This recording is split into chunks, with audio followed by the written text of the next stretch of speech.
नमस्कार छात्रों, मैं मंजुला बीजोगी, हिंदी शिक्षिका शरण बसवेश्वर उच्च माध्यमिक पाठशाला चित्रहಳ್ಳಿ बड़लकेरे तालुका चित्रदुर्ग जिला। बच्चों, आज हम हिंदी वल्लरी तृतीय भाषा हिंदी 10वीं कक्षा का जो गद्य पाठ दुनिया में पहला मकान जो उसका अगला भाग हम देखते जाएंगे। तो क्या है देखेंगे। हम पहले जो भाग पहले का सारांश 2-3 वाक्य में मैं कहना चाहती हूँ। एक दो यानी पूर्वोत्तर भारत में दो दोस्त थे, यानी आदिवासी लोग थे। उनमें दो दोस्त थे। वो आदिवासी का नाम है सिंगफो। तो सिंगफो आदिवासी में दो दोस्त क्या करते हैं, एक मकान बनाना चाहते हैं। तो मकान बनाने के लिए सिर्फ वही सोचकर नहीं बना सकते, क्योंकि उनको पता नहीं है मकान किस प्रकार बनना चाहिए। तो इसीलिए वो दोनों क्या करते हैं, किंदू लालिम और उनका नाम क्या था, किंचा लालीदाम। दोनों क्या करते हैं, जंगल की ओर चले जाते हैं, क्योंकि जानवरों से पूछकर कुछ जानकारी हमें प्राप्त होगी, ऐसा सोचकर वो क्या करते हैं, जंगल की ओर चले जाते हैं और कुछ जानवरों से मिलकर उसके बारे में पूछताछ करते हैं। किसके बारे में, मकान बनाने के बारे में। तो पहले किससे मिलते हैं, मैंने लिखा था। किससे मिलते हैं, पहले हाथी से मिलते हैं। तो हाथी ने क्या कहा, उसके पैर के जैसे बड़े बड़े खंभों को, 4 खंभों को काटने के लिए कहा। उसके आगे का मुझे रत्ती भर, यानी कुछ भी, थोड़ा भी मुझे पता नहीं। रत्ती का अर्थ होता है थोड़ा भी मुझे पता नहीं, ऐसा कह देता है। उसके बाद आगे की बात किसी और से पूछने के लिए वो हाथी कह देता है। तो आगे जाते समय सांप इनको मिलता है। सांप से पूछते हैं, दूसरा कौन, सांप। तो सांप क्या करता है, मेरे जैसे लंबी पतली क्या करना है, लकड़ियों को काटने के लिए कहता है। तो उसके बाद आगे की बात, उसे भी घर बनाने की कुछ पता नहीं होती है, इसलिए आगे किसी से पूछने के लिए दोस्तों को सांप कह देता है। उसके बाद तीसरे कौन, भैंस। तो भैंस से जाकर मिलते हैं। तो भैंस क्या कहती है, वो शोक मनाते रहती है। किसके लिए, उसका पति यानी भैंसा यानी कोणा सत्यरथ। तो मरने के बाद जो अन्य जो पक्षी प्राणी क्या किया होता है, उस भैंसा का मांस पूरा खाकर सिर्फ अस्थि ही यानी पंजर बचा हुआ होता है। तो उसे कंकाल भी कहते हैं। तो उस बचने के बाद उसके सामने वो भैंस क्या करती रहती है, शोक मनाते रहती है। तब उस भैंस से जाकर ये दोनों दोस्त पूछते हैं। पूछने के बाद पता चलता है कि मेरे भैंसा जो है ना, उसका जो पंजर है, वैसे ही आप क्या कीजिए, एक छोटे छोटे लकड़ियों का एक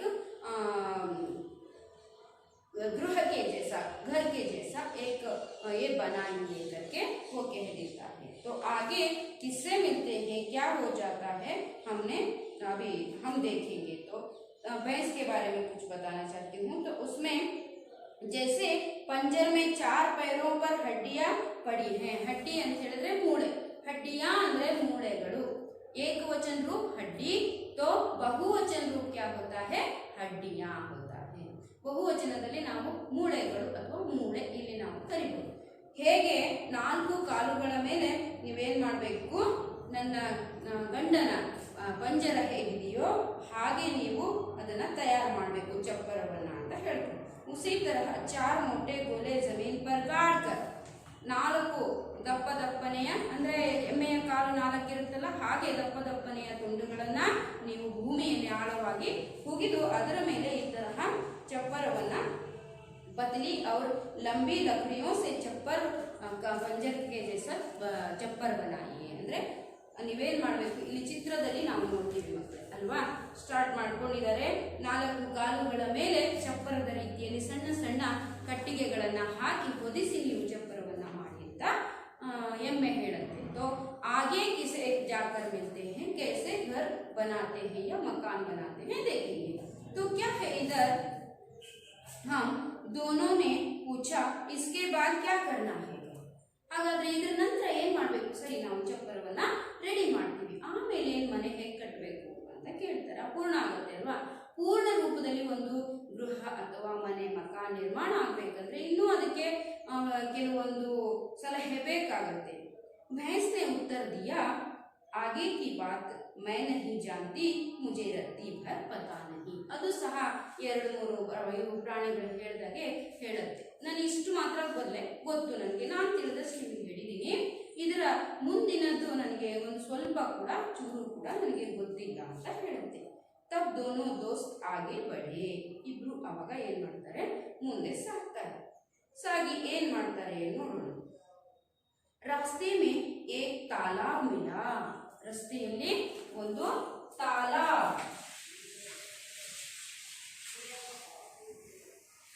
तालाब का अर्थ होता है ಏನು तालाब ಅಂದ್ರೆ, तालाब ಅಂದ್ರೆ ಕೆರೆ, ಅರ್ಥ ಆಯ್ತಾ. ಕೆರೆ ಸಿಕ್ತವ್ರು ಮುಂದೆ ಕೇಳ್ಕೊಂಡು ಹೋಗ್ತಾ ಇರ್ಬೇಕಾದ್ರೆ. तालाब में एक बहुत बड़ी मछली तैर रही थी. ಆ ಟೈಮಲ್ಲಿ ಒಂದು ದೊಡ್ಡ ಮೀನು, ಮಚ್ಲಿ, ನಿಮ್ಗೆ ಗೊತ್ತಿದೆ ಅಲ್ವಾ ಮಕ್ಕಳೇ, SLC ವಿದ್ಯಾರ್ಥಿಗಳಿಗೆ ಇವೆಲ್ಲ ಶಬ್ದಗಳು ಗೊತ್ತಿರ್ತಾವೆ. ಗೊತ್ತಿರದೆ ಇರೋರು ಇನ್ನೊಂದು ಸ್ವಲ್ಪ ನೆನಪು ಮಾಡ್ಕೊಳ್ಳಿ. मछली, तो मछली हम क्या करेंगे, है ना, वो कैसी थी, थोड़ा मोटी थी, वो यानी बड़ी थी मछली. तो उस मछली से जाकर, तालाब की मछली से जाकर वो पूछते हैं, तैर रही थी, वो क्या कर रही थी पानी में, तैरना यानी ಈಜುವುದು, ಈಜ್ತಾ ಇತ್ತು, ಮೀನು ಆಡ್ತಾ ಇತ್ತು. दोनों दोस्त वहीं ठहर गए, ಅಲ್ಲೇ ನಿಂತ್ಕೊಂಡ್ರು. ಟಹರ್ನ ಅಂತ ಬರೆಯೋದು, ಉಚ್ಚಾರಣೆ ಟಹರ್ನ. ಹಾಗಾದ್ರೆ ಆ ಕೆರೆಯ ಪಕ್ಕದಲ್ಲೇ ಈ ಮೀನು ಈಜ್ತಾ ಇತ್ತು, ಅದನ್ನ ನೋಡ್ತಾ ಇಬ್ರು ಸ್ನೇಹಿತರು ಏನ್ ಮಾಡ್ತಾರೆ, ಅಲ್ಲೇ ಕೆರೆಯ ಪಕ್ಕದಲ್ಲಿ ನಿಂತ್ಕೊಳ್ತಾರೆ. ಆಗ फिर दोनों ने मछली के पास जाकर नमस्कार किया और बोले, ಮತ್ತೆ ಮೊದಲ ಪ್ರಾಣಿಗಳಿಗೆ सांप ಆಗಿರಬಹುದು, भैंस ಆಗಿರಬಹುದು, उसके बाद हाथी ಆಗಿರಬಹುದು, उसके सामने जाकर भी नमस्कार किया था ना, वैसे ही इसके पास भी जाकर नमस्कार किया.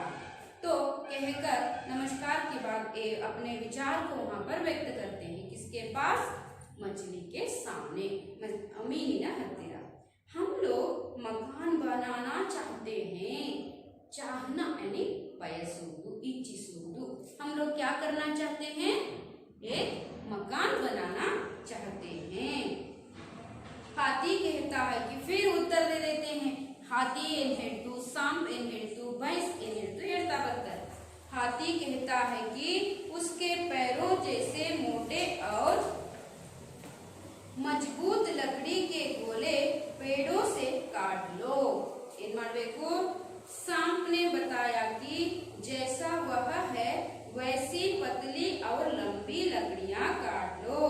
भैंस ने यह दिखला दिया कि इन दोनों किस्म की लकड़ियों को कैसे जमाया जाए. उसके आगे की बात उन लोगों में से किसी को पता नहीं, कोई रत्ती भर भी नहीं जानता. ನೋಡಿ ಚೆನ್ನಾಗಿ ಹೇಳ್ತಾರೆ. ಏನಂತ ಹೇಳಿದ್ರೆ, ಮೊದಲು ನಾವು ಎಮ್ಮೆಯನ್ನ ಆನೆಯನ್ನ ಭೇಟಿಯಾಗಿದ್ವಿ. ಆನೆ ಹೇಳ್ತು ಅದರ ಕಾಲಿನ ತರಹದ ಗಟ್ಟಿಮುಟ್ಟಾದ 4 ದೊಡ್ಡ ದೊಡ್ಡ ಕಟ್ಟಿಗೆಯ ತುಂಡುಗಳನ್ನ ಕಟ್ ಮಾಡಕ್ಕೆ ಹೇಳಿತು.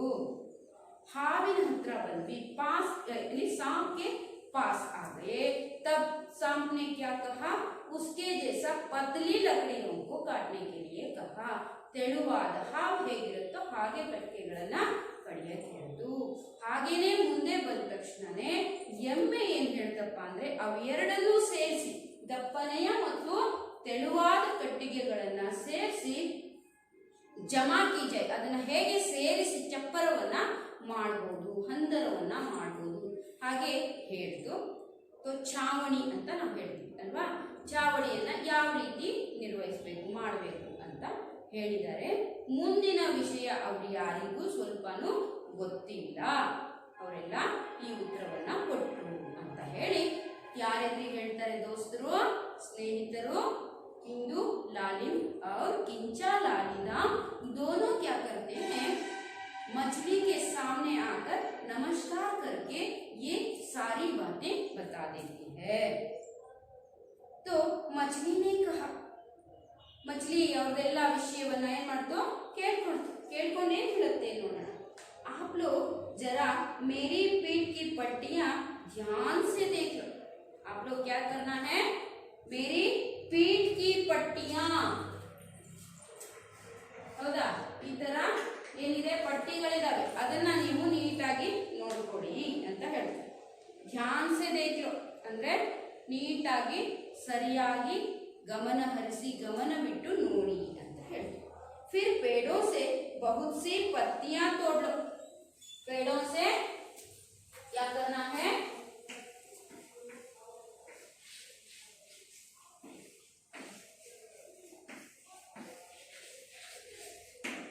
पत्तियों को तोड़ लो। वहां पर पत्ते होते हैं, है ना, उन पत्तों को, बहुत सारे पत्तों को आपको क्या करना है, तोड़ना है। उन पत्तों को क्या करना है, आगे वो कहते हैं देखते जाएंगे।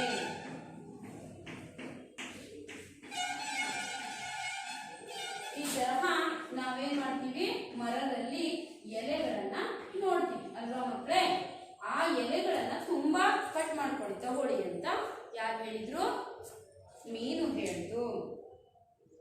आप लोग जरा मेरी पीठ की पीठ यानी बेन्नु,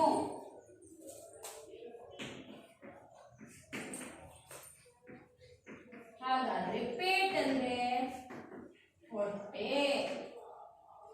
ನಮ್ಗೆ ಬೇಕಾಗಿರೋದು ಯಾವ ಶಬ್ದ, ಪೀಟ್। ಯಾವುದರ ಪೀಟ್, ಎಸ್, ನಮ್ಮ ಈ ಮೀನಿನ ಬೆನ್ನನ್ನ ನೋಡಿ, ಅದರ ಮೇಲೆ ಏನಿದೆ ಸಣ್ಣದಾಗಿ ಈ ತರ ಹೊದಿಸಿರುವಂತ ಕವಚ ಇದೆ ಅಲ್ವಾ, ಆ ತರ ಮರದಲ್ಲಿರುವ ಎಲೆಗಳನ್ನ ನೀವು ತಗೊಳ್ಳಿ ಅಂತ ಹೇಳ್ತು ನೋಡಿ। ಮೊದಲನೇದು ಮರದಿಂದಾನೇ ಸ್ಟಾರ್ಟ್ ಆಯ್ತು, ಕಂಬಗಳಿಂದ, ನಂತರ ಸಣ್ಣ ಸಣ್ಣ ಉದ್ದನೆಯ ಕಟ್ಟಿಗೆಗಳಿಂದ, ನಂತರ ಅವೆರಡನ್ನು ಸೇರಿಸಿ ಚಪ್ಪರ ಮಾಡಿದ್ರು, ತದನಂತರ ಹೇಳ್ತಾ ಇದೆ ಅದರ ಎಲೆಗಳನ್ನ ಬಳಸ್ಕೊಂಡು ನೀವೇನ್ ಮಾಡ್ಬೇಕು ಅಂತ ಮೀನು ಹೇಳ್ತಾ ಇದೆ। तो देखा तो बहुत सी पत्तियां तोड़ लो। पत्ती यानी पत्तियां, पत्ता ಅಂತ ಹೇಳಿದ್ರೆ ಏನು ಮತ್ತೆ ಎಲೆ, ಪತ್ತಿಯಾ ಅಂತ ಹೇಳಿದ್ರೆ ಎಲೆಗಳನ್ನ, ಅಂದ್ರೆ ಪತ್ತೆ ಅಂದ್ರೂ ಕೂಡ ಎಲೆಗಳು,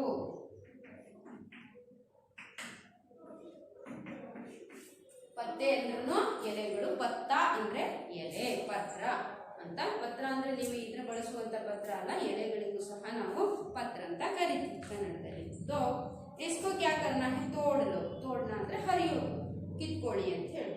इन पत्तियों को छप्पर पर उसी तरह जमा दो।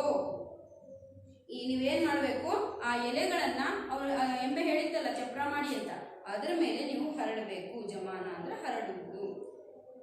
जैसी मेरी पीठ पर पट्टियां हैं, ನನ್ನ ಬೆನ್ನ ಮೇಲೆ ಕವಲುಗಳಿದಾವಲ್ಲ ಆ ತರಹ ಪಟ್ಟಿಗಳಿದಾವಲ್ಲ, ನೋಡಿದಿರ ಒಳಗಡೆ ಮುಳ್ಳು ಇರುತ್ತೆ, ಅದು ಎಷ್ಟು ಚೆನ್ನಾಗಿ ಹಿಡ್ಕೊಂಡಿರುತ್ತೆ, ಅದರ ಮೇಲೆ ಎಲೆಗಳನ್ನ ನೀವು ಹಾಕಿ ಅಂತ ಹೇಳ್ತೀವಿ।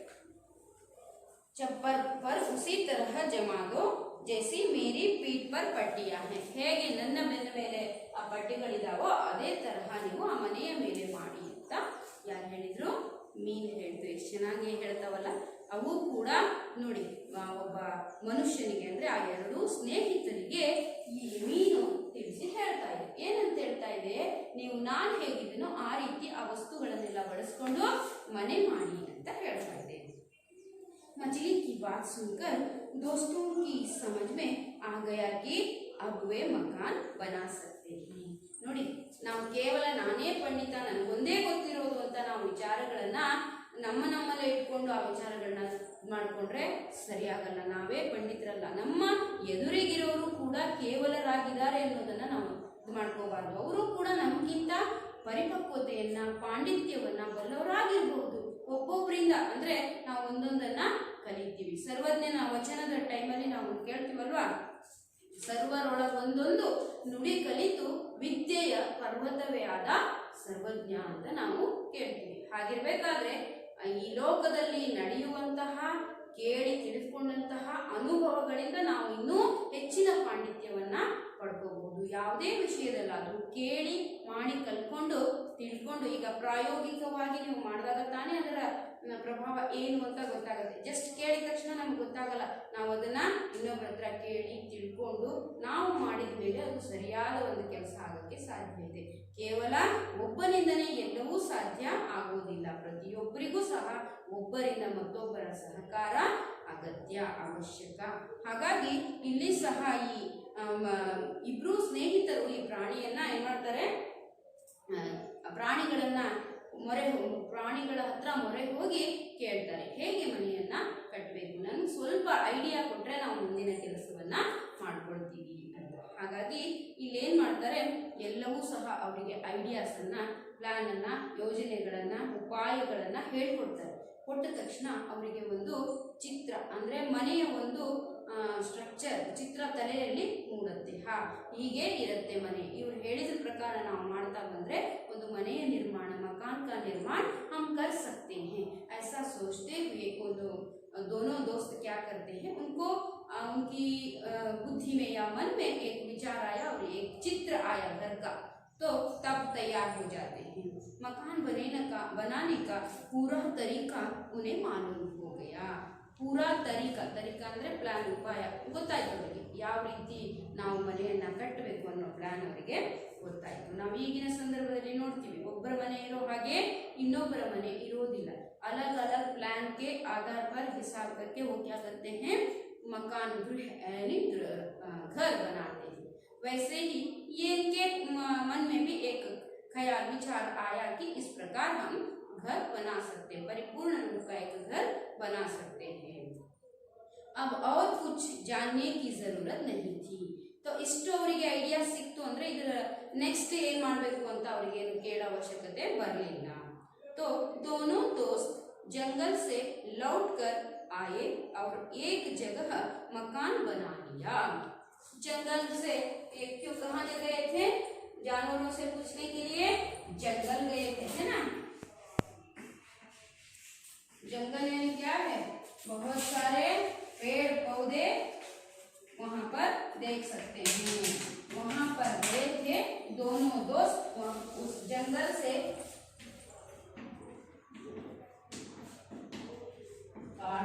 ಏನಲ್ಲ ಜಂಗಲ್ ಅಂದ್ರೆ ಜಂಗಲ್ನಿಂದ ಹೊರಗಡೆ ಬಂದು ಮನೆ ಕಡೆಗೆ, ಅಂದ್ರೆ ಮನೆ ಅಲ್ಲ, ಮನೆ ಕಟ್ಟಕ್ಕಾಗಿ ಅವರಿದ್ದ ವಾಸಸ್ಥಳಕ್ಕೆ ಬರ್ತಾರೆ. लौटकर आए और एक जगह मकान बना लिया, ಒಂದು ಕಡೆ ಮನೆಯನ್ನ ನಿರ್ಮಿಸಿದರು. ನಾವು ನೋಡ್ತೀವಿ ಅಲ್ವಾ ಯಾವ ರೀತಿ ಮನೆಯನ್ನ ನಿರ್ಮಾಣ ಮಾಡಿದ್ದಾರೆ ಅಂತ. ಐಡಿಯಾ ಬಂದಿದೆ. ಅದರ ಮುಂದಿನ ಹಂತ, ನಾವು ಏನೇ ಆದ್ರೂ ಕಲಿತ ತಕ್ಷಣ ಒಂದು ಕಲಿತೀವಿ, ಕಲಿತ ಮೇಲೆ ಅದಕ್ಕೆ ಸಬ್ ಆಗಿರುವಂತ ಸಹ ಕಾರ್ಯವನ್ನ ನಾವು ಮಾಡ್ತಾ ಹೋಗ್ತೀವಿ. ಒಂದಕ್ಕೆ ಇನ್ನೊಂದು ಐಡಿಯಾಸ್ ಅನ್ನ ಜೋಡಿಸ್ತಾ ಅದರಲ್ಲೇ ನಾವು ಹೊಸತನವನ್ನ ತರ್ತಾ ಅಭಿವೃದ್ಧಿಯನ್ನ, ವಿಕಾಸವನ್ನ ನಾವು ಮಾಡ್ತೀವಿ. ಆ ವಿಷಯದಲ್ಲಿ ಪ್ರೌಢಿಮೆಯನ್ನ ಪಡ್ಕೊಳ್ತೀವಿ ಅಲ್ವಾ ಮಕ್ಕಳೇ. ಹಾಗೇನೆ ಇವರು ಕೂಡ ನೋಡಿ, ಫಸ್ಟ್ ತಲೆಯಲ್ಲಿ ಶೂನ್ಯ ಭಾವನೆ ಇತ್ತು. ಏನಕ್ಕೆ, एक घर बनाना है लेकिन कैसे बनाना है इनको पता नहीं था, है ना। तो उसके बाद कहाँ गए, जंगल की ओर चल पड़े। जानवरों से पूछताछ करने के बाद उनको एक तरीका मालूम हो गया, किसके बारे में, मकान बनाने के बारे में।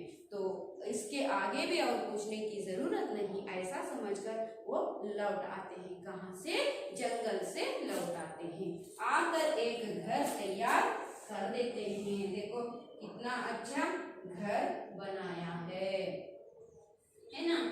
क्या किया है इन्होंने, इस प्रकार घर को बनाया है।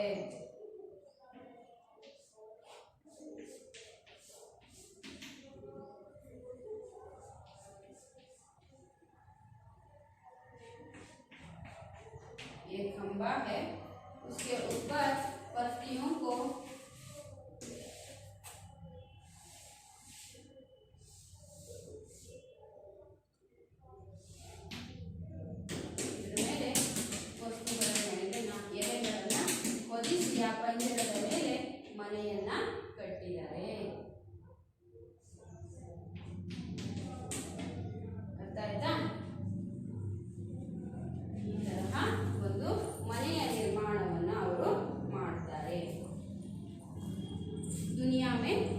के हाथों का बना पहला मकान था। अल्लिंद स्टार्ट ಆಗಿರುವಂತ दोनों दोस्त जंगल से लौटकर आए और एक जगह मकान बना लिया। ಒಂದು ಕಡೆ ಮನೆಯನ್ನ ಕಟ್ಟಿದ್ರು। यह दुनिया में आदमी के हाथों बनाया हुआ ಅಂದ್ರೆ ಇದು ಜಗತ್ತಿನಲ್ಲಿ ಮನುಷ್ಯನ ಕೈಯಿಂದ ನಿರ್ಮಿತಗೊಂಡಂತಹ पहला मकान। पहला लिखना है, पहला उच्चारण करना है। पहला मकान तैयार हुआ। अदे ಏನಾಯಿತು दुनिया में पहला मकान। ಅಷ್ಟು ಮೊಟ್ಟ ಮೊದಲು ಮನೆ ಹೇಗೆ ನಿರ್ಮಾಣ ಆಯಿತು ಅನ್ನೋದರ ಒಂದು ಪುಟ್ಟ ಸ್ಟೋರಿಯನ್ನ ಕಥೆಯನ್ನ ಕಹಾನಿಯನ್ನ ನಾವು ಇಲ್ಲಿ ನೋಡಿದ್ವಿ ಮಕ್ಕಳೇ। ಇದು ಎಷ್ಟರ ಮಟ್ಟಿಗೆ ಸತ್ಯ ಗೊತ್ತಿಲ್ಲ, ಬಟ್ ಈ ತರಹ ಗೃಹದ ಒಂದು ಅಥವಾ ಮನೆಯ ನಿರ್ಮಾಣ ಆಯಿತು ಪೂರ್ವೋತ್ತರ ಭಾರತದಲ್ಲಿದ್ದ ಸಿಂಘೋ ಆದಿವಾಸಿಗಳಲ್ಲಿರುವ ಇಬ್ಬರು ಸ್ನೇಹಿತರ ಒಂದು ಕೆಲಸದಿಂದ ಈ ಒಂದು ಮನೆ ನಿರ್ಮಾಣ ಆಗಿದೆ ಅನ್ನುವಂಥ ಕಥೆಯನ್ನು ನಾವಿಲ್ಲಿ ನೋಡಬಹುದು। ಈ ಪಾಠದ ಆಶಯವನ್ನ ನೋಡ್ತಾ ಬರೋದಾದ್ರೆ ನಾವು अनादि काल से मानव पशु पक्षियों से अपने परिसर और वातावरण से कुछ न कुछ सीखता आ रहा है। ತನ್ನ ಪರಿಸರ ಮತ್ತು ತನ್ನ ಸುತ್ತಮುತ್ತಲಿನ ವಾತಾವರಣವನ್ನ ನೋಡಿ है ना, अपने चारों ओर जो दिखाई देने वाला जो पर्यावरण माहौल उसको देखकर, मौसम को देखकर यह कुछ न कुछ सीखता आया है। कौन? मानव सीखता आया है। चींटियों से गिरकर उठने का साहस सीखा है। इस ಚೆನ್ನಾಗಿ ಹೇಳ್ತಾರೆ ನೋಡಿ, चींटियों से गिरकर उठने का साहस सीखा है। चींटी क्या करती है? नन्ही होती है ना, ನಾವು ನೋಡ್ತೀವಿ ಈ ತರ ಇರುವೆ ಅಲ್ವಾ। ಆ ಇರುವೆ ಏನ್ ಮಾಡುತ್ತಪ್ಪ ಅಂತ ಹೇಳಿದ್ರೆ ದಾನ ಲೇಖ ಅಷ್ಟೇ ಸಣ್ಣ ಇರುವೆ ಆದ್ರೂ ಸಹ ಧಾನ್ಯದ ಕಾಳನ್ನ ಇಟ್ಕೊಂಡು ದೀವಾರ್ಗೆ ऊपर चढ़ती है। दीवार ಅಂದ್ರೆ ಗೋಡೆಯ ಮೇಲೆ ಹತ್ತುತ್ತೆ। वो चढ़ते समय 100 बार फिसलती है कि नहीं। ಅದು ಹತ್ತಬೇಕಾದ್ರೆ ಧಾನ್ಯವನ್ನ ತಗೊಂಡು ಮೇಲಕ್ಕೆ ಏರ್ತಾ ಇದೆ ಅನ್ಬೇಕಾದ್ರೆ ಒಂದೇ ಸಾರಿ ಏರಿ ನಿಂತು ಎಸ್ ನಾನು ಏರ್ಬಿಟ್ಟೆ ಅಂತ ಹೇಳೋದಿಲ್ಲ, ಬದಲಾಗಿ 100 बार फिसलती है। फिसलना ಅಂದ್ರೆ ಜಾರಿ ಬೀಳುವುದು। कितने बार? 100 बार। 100 ಬಾರಿ ಹತ್ತುತ್ತೆ, ಏಳುತ್ತೆ, ಮತ್ತೆ ಕೆಳಗೆ ಜಾರಿ ಬೀಳುತ್ತೆ। ಕೊನೆಯಲ್ಲಿ ತನ್ನ ಪ್ರಯತ್ನವನ್ನ ಕೈ ಬಿಡೋದಿಲ್ಲ, ಬದಲಾಗಿ ಯಶಸ್ವಿಯಾಗಿ ಮೇಲಕ್ಕೆ ಹೋಗುತ್ತೆ। नन्ही चींटी जब दाना लेकर चलती है, चढ़ती दीवारों पर 100 बार फिसलती है। हौदा आ संदर्भದಲ್ಲಿ लेकिन वो दाना लेकर ही अपना कार्य समाप्त करती है। इस प्रकार ನಾವು ಇರುವೆಗಳಿಂದನೂ ಕಲಿತಿದ್ದೀವಿ। ಹಾಗೇನೆ ಏನು ಅಂತ ಹೇಳಿದ್ರೆ नेक्स्ट ನಾವು इसी प्रकार विभिन्न पशुओं पक्षियों से की ध्वनियों का अनुकरण करते करते उसने अपनी भाषा को समृद्ध बनाया है।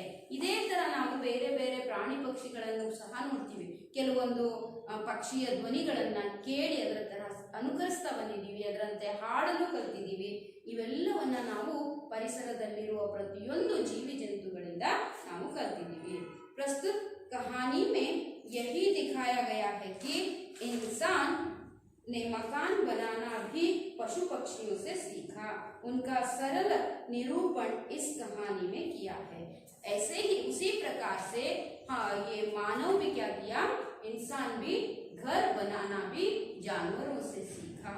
ये बात हमें समझ में आई। ठीक है बच्चों, अब तक मैंने इस पाठ का सारांश और शब्दार्थ उसके साथ साथ कुछ विवरण दिया है, वो आप लोगों को समझ में आया है ऐसा समझती हूँ। आगे का जो भाग है क्या है? अभ्यास भाग, उसको हम